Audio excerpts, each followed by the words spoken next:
third theological issue is the purpose of the pastor. So in dying churches, they've got a very different understanding of why the pastor's there in the first place. First of all, in dying churches, ministry is done by the minister, which seems to make sense. I mean, it's literally the same root in both words. So in these churches, yeah, that's what the pastor does. We pay the pastor and he runs around and does all the ministry. Dying churches, pastoral care is done by the pastor. Once again, this seems to make sense. Literally, it's the same root in both words.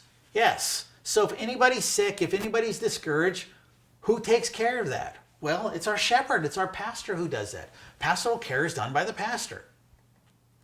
In dying churches, the pastor is viewed like an idealized shepherd. So when I say idealized shepherd, I'm talking about the pictures of shepherds you maybe saw in Sunday school or in Christian art, where it's this real gentle person who's there petting sheep.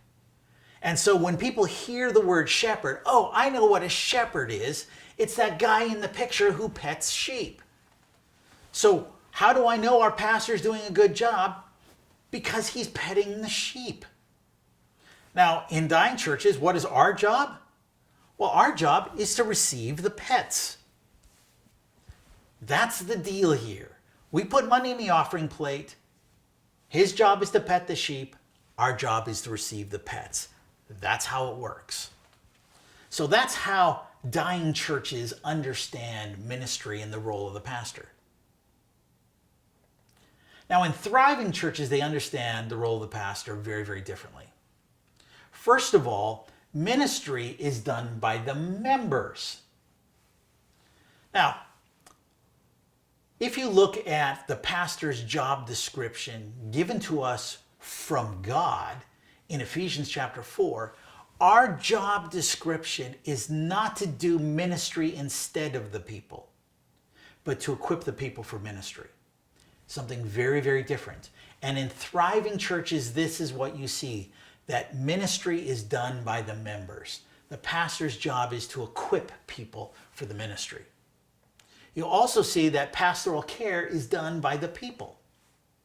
So I remember in one of my last churches, one of our members, great guy, but we hadn't actually seen him for a few weeks.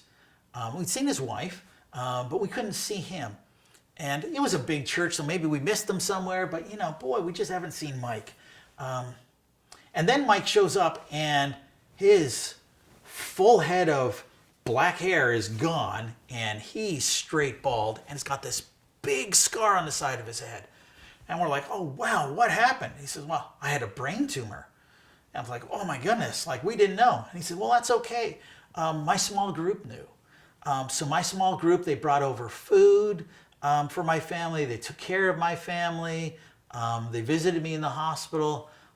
Seriously, Pastor, if it was something serious, we would have called you. In a thriving church, everybody is enabled to do pastoral care. Pastoral care is something that's done by the people. In thriving churches, the pastor is like an actual shepherd. So I don't know if you realize this, but shepherds actually exist in reality. It's an actual job that makes money. An actual shepherd is an entrepreneur who does this for a living because you can make a living at it. And his job is to grow that flock. That's what actual shepherds do. What do sheep do? Well, actual sheep exist to be productive. So typically, the sheep is there to produce wool, and the sheep that doesn't produce wool produces mutton. Well, in the church, our job isn't to produce wool. In the church, our job is to produce disciples. That is something that thriving churches understand. And again, take a look at the job description given to us by God. Now, these are the gifts that Christ gave to the church: the apostles, the prophets, the evangelists, and the pastors and teachers. Their responsibility is to equip God's people to do his work and build up the church, the body of Christ.